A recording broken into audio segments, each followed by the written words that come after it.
wabarakatuh. Kami di sini dari kelompok 2 yang beranggotakan saya Budi Santoso, Saya Jalan Mapa, Saya Simo Ramadan.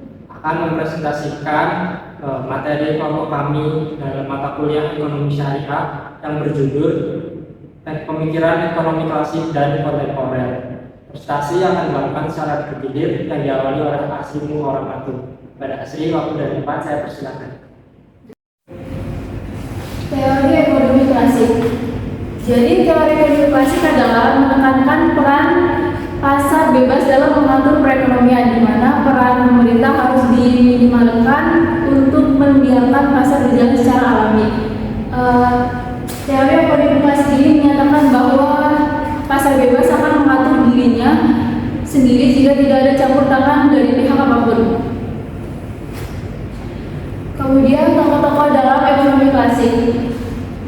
Berikut adalah tokoh-tokoh ekonomi klasik, yaitu Adam Smith, dianggap sebagai bapak ekonomi yang mengembangkan teori tentang tangan tak terlihat. Kemudian David Ricardo, ekonomi Inggris yang membahas teori keunggulan koperasi dan teori upah besi. Kemudian Thomas Malthus, pemikiran yang terkenal dengan teori pertumbuhan penduduk dan dampaknya terhadap produksi pasangan. Karakteristik pemikiran ekonomi klasik,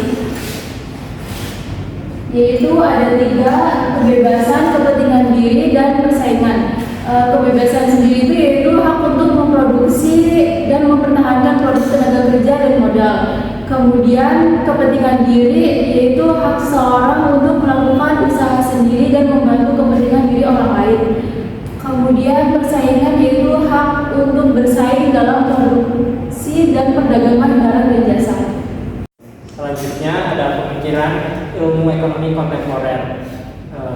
Pemikiran ilmu ekonomi kontemporer yang dimaksud di sini adalah ilmu yang berkaitan dengan analisis dan pemahaman berdasarkan kejadian ekonomi yang terjadi saat ini.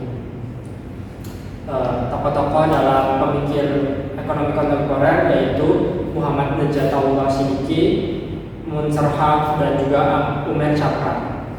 Selanjutnya, di sini juga ekonomi kontemporer terdapat beberapa pendapatan. Yang pertama, ekonomi neoklasik yang mengasumsikan bahwa manusia adalah rasional atau pemikir, berarti manusia memiliki perilaku yang mengarah pada kegunaan maksimal atau utilitas maksimal.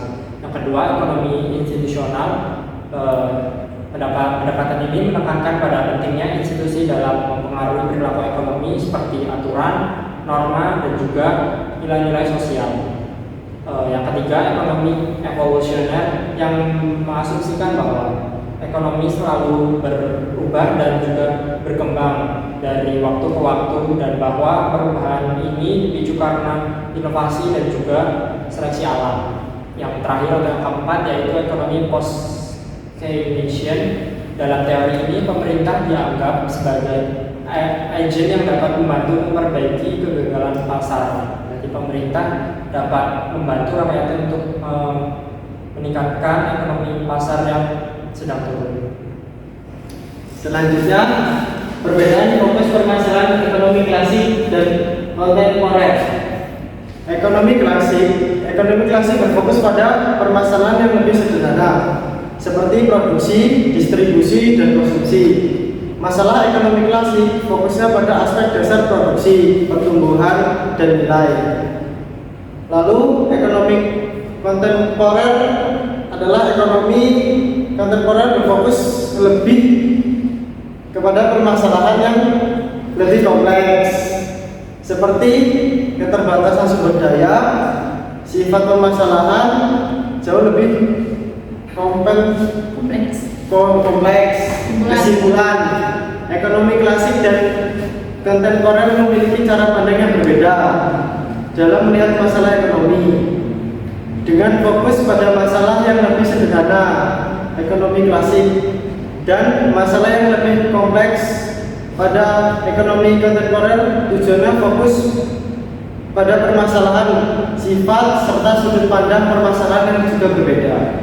Sekian presentasi dari kelompok kami. Jika terdapat kesalahan pemateri atau penyampaian kata-kata, kami mohon maaf. Kepada Allah kami mohon ampun. Kami akhiri. Wassalamualaikum warahmatullahi wabarakatuh.